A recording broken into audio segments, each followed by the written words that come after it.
पे हो आपके साथ कीर्तिमान सिंह। बुलेटिन शुरुआत करते हैं। बीते 9 दिनों में पीएम मोदी युवाओं के साथ 5 बार संवाद कर चुके हैं। पहले पेपर लीक संशोधन बिल का ऐलान किया, फिर सकारात्मक सुझाव के लिए युवाओं को वीडियो में शुक्रिया अदा किया। तीसरे वीडियो में पेपर लीक रोकने के लिए कठोर कानून का ऐलान किया। उसके बाद संसद से बिल पास होने की जानकारी उन्होंने दी और फिर 5वें वीडियो में गुमराह बच्चों को सही रास्ता दिखाने की अपील की, देर रात कल शाम। लेकिन पीएम की अपील के बाद इसको लेकर के बहस दो पक्षों में बढ़ चुकी है। बीजेपी का तर्क है कि पीएम ने बड़ा दिल दिखाया है, तो विपक्ष कह रहा है कि प्रधानमंत्री को बच्चों से माफी मांगनी चाहिए, लेकिन वो माफी नहीं मांग रहे हैं बल्कि माफी दे रहे हैं। तो क्या पीएम के संदेश पर सियासत विशेष है? बड़ा सवाल ये। और बड़े सवाल में पक्ष और विपक्ष के अपने अपने तर्क हैं, बीते 9 दिनों में पीएम मोदी युवाओं के साथ 5 बार संवाद कर चुके हैं। आपने देखा, ये देखिए जरा आपकी टीवी स्क्रीन पर जो 5 संदेश दिखा रहे हैं, वीडियो दिखा रहे हैं पीएम मोदी के। पहले में पेपर लीक संशोधन बिल का ऐलान प्रधानमंत्री नरेंद्र मोदी ने किया। देखिए 23 जुलाई की तस्वीर है, 23 जुलाई की वीडियो। और फिर दूसरे वीडियो में सकारात्मक सुझाव के लिए युवाओं को शुक्रिया अदा किया उन्होंने। तीसरे वीडियो में जो प्रधानमंत्री नरेंद्र मोदी की तरफ से अपने इंस्टाग्राम पर आकर के उन्होंने बनाया, तीसरे वीडियो में पेपर लीक रोकने के लिए कठोर कानून का ऐलान किया। उसके बाद संसद से बिल पास होने की जानकारी उन्होंने दी और फिर 5वें वीडियो में सीधे गुमराह बच्चों को सही रास्ता दिखाने की अपील की। लेकिन पीएम की अपील के बाद इसको लेकर के बहस दो पक्षों में बढ़ी हुई है। अब प्रधानमंत्री नरेंद्र मोदी ने कहा कि कुछ लोगों ने मेरी स्वर्गीय माता जी को लेकर के अपशब्दों का प्रयोग किया, मतलब अश्लीलता की पराकाष्ठा। और ऐसे लोगों को मैं माफ कर रहा हूं। जो बच्चे हैं, हमारे बच्चे हैं, वो गुमराह बच्चे हैं। बीजेपी का तर्क है कि पीएम ने बड़ा दिल दिखाया है, तो विपक्ष कह रहा है कि माफी तो प्रधानमंत्री को बच्चों से मांगनी चाहिए, लेकिन पीएम मोदी उन्हें माफी दे रहे हैं, माफी नहीं मांग रहे हैं बल्कि दे रहे हैं। तो सवाल यही है कि क्या पीएम के संदेश पर सियासत अभी शेष है? इस पर सवाल बीजेपी पर उठा रहा है विपक्ष की तरफ से यह कहा जा रहा है कि प्रधानमंत्री नरेंद्र मोदी को तो माफी मांगनी चाहिए, उल्टे बच्चों से, देश के भविष्य से। लेकिन यहां तो उल्टा हो गया। प्रधानमंत्री नरेंद्र मोदी सोशल मीडिया पर आकर के बच्चों को माफी दे रहे हैं। विपक्ष कह रहा है इमोशनल कार्ड खेल रहे हैं, विपक्ष की भाषा में, कि प्रधानमंत्री नरेंद्र मोदी यह दिखाना चाहते हैं कि उन्होंने दिल बड़ा करके सभी बच्चों को माफ कर दिया है। क्रोनोलॉजी देखिए, प्रधानमंत्री नरेंद्र मोदी इतिहास में पहली बार हुआ है जब इस तरीके से जेनजी की तरह पीएम मोदी ने अपने सोशल मीडिया प्लेटफॉर्म इंस्टाग्राम पर आकर के सीधे जेनजीज को संबोधित किया। और 5 वीडियो 23 तारीख को, 24 जुलाई को, 26 जुलाई और 30 और 31 जुलाई को उन्होंने डाला है। पहला वीडियो संदेश जो पीएम मोदी ने दिया कि हम देश के भविष्य के साथ हैं, उसने एक साथ कई कीर्तिमान तोड़ दिए, कई रिकॉर्ड तोड़े हैं। इस वीडियो ने मिलियंस में व्यूज गए। आप सोचिए, प्रधानमंत्री नरेंद्र मोदी ने 12 बजे रात को आकर के ये वीडियो बनाया था, पहला संदेश उन्होंने दिया था। उसके बाद दूसरा वीडियो संदेश उन्होंने दिया। 26 जुलाई को जो उन्होंने वीडियो संदेश जारी किया, उसमें उन्होंने जानकारी दी कि किस तरह से हमने एक टीम गठित की है। नंदन नीलेकणी के अध्यक्षता में टास्क फोर्स गठित की गई है। वो टास्क फोर्स अब देश के भविष्य के लिए एक टीम जो बनाया गया है, वो सुरक्षित करेगी कि कैसे, सुनिश्चित करेगी कैसे पेपर लीक ना हो। उसके बाद 30 जुलाई का ये वीडियो है 30 जुलाई में की इस वीडियो में उन्होंने एक संदेश दिया कि हम एक विधेयक लेकर आए हैं संसद में और उसे पास कराएंगे और देश के बच्चों के भविष्य को सुरक्षित करेंगे। और 31 तारीख को यानी कि कल रात्रि जिस तरह से पीएम मोदी ने वीडियो संदेश जारी किया उसमें उन्होंने कहा कि मैं जेएमजी से पहली बार उन्होंने फ्रेंड्स शब्द का यूज किया, प्रयोग किया। इस पर भी राजनीति हो रही है कि प्रधानमंत्री नरेंद्र मोदी तो अभी तक साथियों, भाइयों बहनों, देश के सभी नागरिकों को कहकर के संबोधित करते थे, लेकिन पीएम मोदी पहली बार जेएमजी को संबोधित करते हुए फ्रेंड्स शब्द का यूज किया। कुछ लोगों को इस पर भी आपत्ति है और सीधे पीएम मोदी ने कह दिया कि फ्रेंड्स, हमने कानून बना दिया है। और अब तो देखिए राष्ट्रपति द्रौपदी मुर्मू का फाइनल मंजूरी उनका मिल चुका है, कानून बन गया है, बिल नहीं रहेगा, कानून बन गया। चलिए इसी पर चर्चा करेंगे, थोड़ा सा और जानकारी लेंगे। हमारे साथ पंकज पांडे जी जुड़ गए हैं, राजनीतिक विश्लेषक। पंकज पांडे जी का बहुत स्वागत। पंकज पांडे जी, प्रधानमंत्री नरेंद्र मोदी ने तो विपक्ष की सारी स्ट्रैटेजी को मोड़ दिया, एक के बाद एक जो उन्होंने 5 वीडियो जारी किए उस बहुत सारे कीर्तिमान तोड़ दिए। अब विपक्ष के नेता जो वीडियो बनाते थे कभी 1 मिलियन 2 मिलियन चला जाता था, अब प्रधानमंत्री नरेंद्र मोदी का एक संदेश, बस उनका आना क्या था, एल्गोरिदम ही तोड़ दिया इंस्टाग्राम का पीएम मोदी ने। अब पीएम मोदी ने जो कल रात्रि वीडियो जारी की है उसमें उन्होंने कहा कि भाई मैं बड़ा दिल दिखा रहा हूं और ऐसे में उन्होंने कहा कि ये गुमराह बच्चे हैं, इन गुमराह बच्चों को माफी मैं दे रहा हूं। अब विपक्ष कह रहा है कि माफी आप क्यों देंगे, आपको तो माफी मांगनी चाहिए। ये इसको कैसे समझे, जरा समझाइए पंकज पांडे जी इस वीडियो संदेश को और विपक्ष की टिप्पणी इस पर क्या कहती है। देखिए कीर्तिमान जी, सबसे पहली बात तो ये है जी कि मैं प्रधानमंत्री जी को बहुत बधाई देना चाहूंगा जिस तरह से उन्होंने इस पूरे प्रकरण को हैंडल किया और पूरी सरकार। देखिए प्रधानमंत्री युवाओं के महत्व को समझते हैं, तभी भारतीय जनता पार्टी की जो पॉलिसी है उसके जो मेन फीचर में युवा शामिल हैं। तो युवाओं के महत्व को वो पहले से जानते हैं, समझते हैं और उस पर काम कर रहे हैं। अब जहाँ तक इस आंदोलन की बात है, देखिए वो इस बात को भी बहुत अच्छी तरीके से इस आंदोलन के मर्म को उन्होंने समझा। देखिए युवाओं को आगे लाकर ये आंदोलन प्रारंभ किया गया और निश्चित रूप से छात्र थे और छात्र युवा थे, लेकिन उस आंदोलन में किस तरह से अराजक तत्व और अपराधियों को समावेशित किया गया, अब किसके द्वारा किया गया पूरे देश ने देखा है, सब लोग अच्छी तरह से देख रहे हैं, समझ रहे हैं।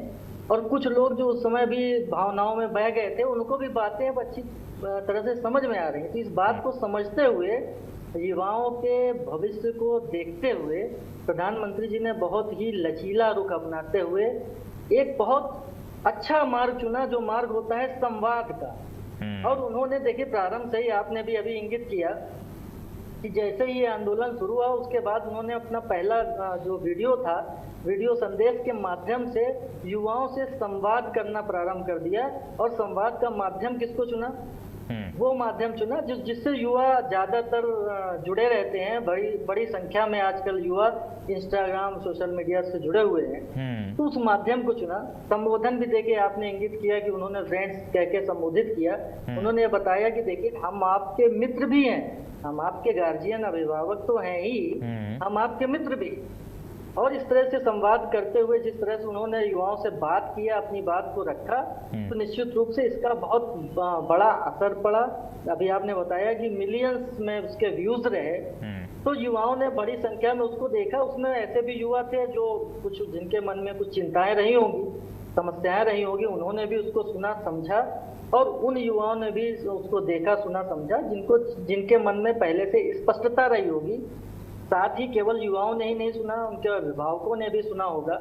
अब उनकी भी जिम्मेदारी हो जाती है कि प्रधानमंत्री जी जो कह रहे हैं, जो संवाद कर रहे हैं, वो उनको सुने और समझे। और जैसे कि प्रधानमंत्री जी ने अपने वीडियो संदेश में भी स्पष्ट किया कि एक गार्जियन की तरह, एक संरक्षक की तरह उनसे संवाद करने की, उनको साथ में लेकर आगे बढ़ने की आवश्यकता है।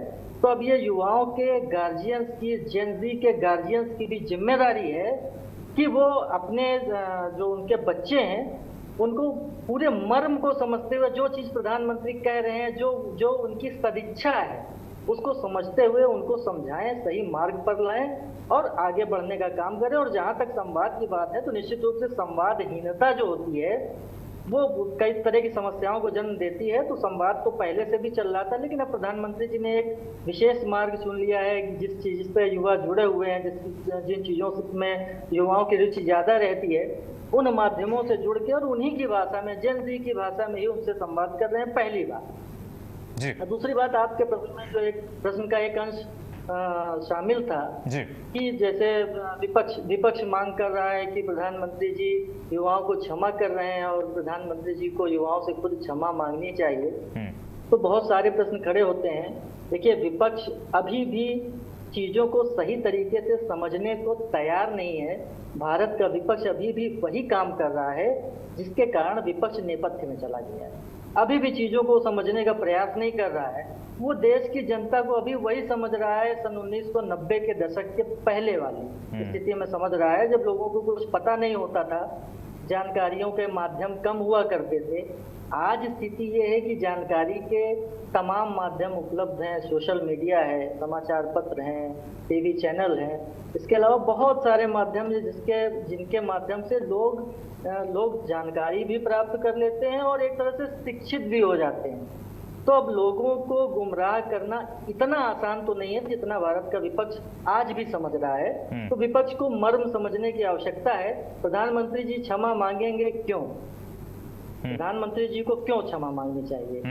अगर कहीं संवादहीनता थी, कहीं कोई समस्या थी, तो उसको दूर करने का माध्यम होता है संवाद। प्रधानमंत्री ने डे 1 से ही संवाद प्रारंभ कर दिया और संवाद का भी उचित माध्यम चुना और उन्होंने संवाद उन लोगों से किया जिनसे संवाद करना चाहिए था। जिनसे संवाद करने की आवश्यकता नहीं थी, उन्होंने उनसे संवाद नहीं किया। और जो डेवलपमेंट्स हुए, आपने भी अभी बताया कि प्रधानमंत्री जी उसको सारे युवाओं को, सारे लोगों तक प्रतिप्रेषित कर रहे थे, बता रहे थे कि अब हम ये एक्शन ले रहे हैं, अब ये एक्शन ले रहे हैं, अब ये एक्शन ले रहे हैं। पहली बात। दूसरी बात, जो भी समस्या थी, जो भी युवाओं की चिंताएं थी, उस पर काम हुआ और युवाओं की लगभग जो जितनी भी बड़ी मांगे थी सब पर विचार किया गया और उनको मांगा गया, माना गया। पहली एक बड़ी मांग थी कि शिक्षा मंत्री जी का इस्तीफा हो, तो उसको भी मान लिया गया ताकि प्रतीक रूप में युवाओं को यह महसूस हो कि उन्होंने जो एक ज्यादा चिंता उनको जिस बात पर थी उस पर सरकार गंभीर है, और उस शिक्षा मंत्री जी से इस्तीफा भी ले लिया गया। इसके अलावा भी जो भी मांगे थी छात्रों की, उस पर भी एक कार्य योजना बनी, उस पर काम चल रहा है। एक बड़ी मांग जो कानून को और कड़ा करने के संबंध में थी, उस पर तुरंत काम हुआ। आप देखिए, विपक्ष के शुरुआती गतिरोध के बाद चर्चा हुई और एक कड़ा कानून पास हो गया है। तो ये ऐसा विश्वास रखना चाहिए कि भविष्य में इस तरह की घटनाएं यदि होती हैं तो कड़ी कार्रवाई होगी जो वर्तमान कानून है उसके अनुसार। राइट। तो प्रधानमंत्री जी को माफी क्यों? बिल्कुल पंकज जी, बिल्कुल आपने ठीक कहा, लेकिन एक चीज मैं इसमें जोड़ दूं कि मेरी समझ से जहां तक मैंने प्रधानमंत्री नरेंद्र मोदी को पढ़ा है, प्रधानमंत्री नरेंद्र मोदी से अच्छा इस वक्त भारतीय राजनीति में कोई नहीं है जो आपदा में अवसर ढूंढ ले। मैं ठीक कह रहा हूं? किसी भी आपदा में प्रधानमंत्री नरेंद्र मोदी उसको अवसर बनाना जानते हैं और ये विपक्ष के नेता जानते होंगे बखूबी, और इसलिए सीखना भी चाहिए विपक्ष को प्रधानमंत्री मोदी से। राजनीति का कहरा पढ़ना चाहिए। अभी तो बहुत दूर हैं विपक्ष के नेता प्रधानमंत्री नरेंद्र मोदी की सोच से। अब पीएम मोदी की मां को गाली दी जाती है, वो देश का सर्वोच्च नेता, शक्ति में किसी से कम नहीं, लेकिन आप सोचिए मर्यादा कैसी, सहनशीलता कैसी कि प्रधानमंत्री होकर के आप जेनजीज को संबोधित करते कहते हैं कि हमारे ही बच्चे हैं।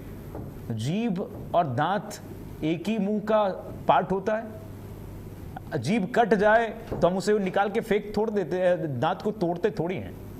ऐसे ही हमारे बच्चे भी हैं, और वही हमारे बच्चे जो गुमराह हो गए। अब ये तो बैकफायर कर गया। जो विपक्ष चाहता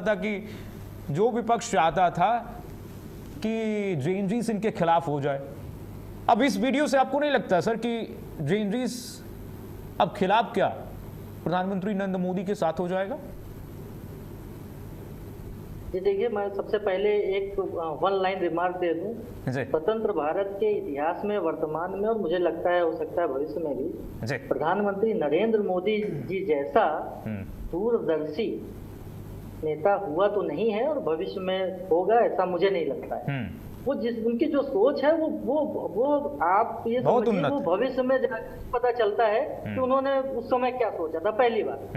दूसरी बात, जहाँ तक आपदा को अवसर में बदल लेने वाली बात है, इस मामले में मैं इस बात से मत मेरा भिन्न है। हाँ, वो थोड़ा नेगेटिव टर्म में हो जाता है जो इस मामले में विपक्ष कोई के बारे में। आपदा नहीं थी। इस मामले में छात्रों की समस्या थी, जिसको कुछ लोगों ने, भारत के विपक्ष ने एक आपदा बनाने का प्रयास किया और उसमें निश्चित रूप से सरकार ने और प्रधानमंत्री जी ने बहुत दूरदर्शिता से काम लिया। क्योंकि देखिए, उनके वीडियोस में भी बात आई कि छात्रों का जो भविष्य है वो सर्वोपरि होता है। देखिए, सरकार किसके लिए होती है? जनता के लिए होती है, और जो छात्र हैं वही देश का भविष्य अच्छा, है। वही प्रधानमंत्री नरेंद्र मोदी की समझ देखिए, कनेक्ट करने की उनकी शक्ति देखिए कि वो चाहते तो रात को 8 बजे आकर के देश को संबोधित नहीं कर सकते थे, या मन की बात में जेएनजीस को संबोधित नहीं कर सकते थे, लेकिन उनका कनेक्शन देखिए, उनकी सोच देखिए कि जेएनजीस से जुड़ना है तो भाई इंस्टाग्राम पर चलो। मतलब कितना माइन्यूट सोच है पंकज जी। मैंने वही कहा कि देखिए, उन्होंने माध्यम भी वही चुना जो कि जेनजी का माध्यम है। आज के दौर में जेनजी सोशल मीडिया के माध्यम से बात करता है, इंस्टाग्राम के माध्यम से बात करता है।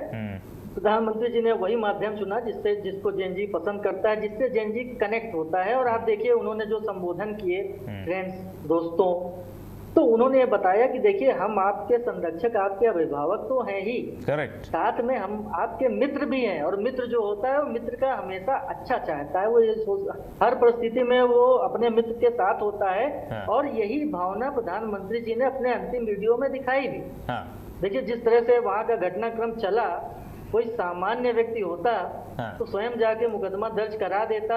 माफी तो बहुत दूर की बात है। माफी तो उसमें आती ही नहीं। लेकिन उन्होंने एक अभिभावक की तरह, प्रधानमंत्री की तरह एक्ट किया। हाँ, अब माफी प्रधानमंत्री नरेंद्र मोदी को मांगना चाहिए, नहीं मांगना चाहिए, पब्लिक है, सब जानती है, पब्लिक सब जानती है, सब देख रही है। लेकिन फिलहाल आपसे माफी मांगते हुए मैं कार्यक्रम की समाप्ति करूंगा। पंकज पांडे जी, बहुत शुक्रिया, आपने बहुत अच्छे से 360 डिग्री एक एनालिसिस किया कि प्रधानमंत्री नरेंद्र मोदी का इंस्टा पे आकर के संदेश क्या कर गया विपक्ष के लिए। छोटे से ब्रेक के लिए रुकते हैं, जल्द वापस लौटते हैं।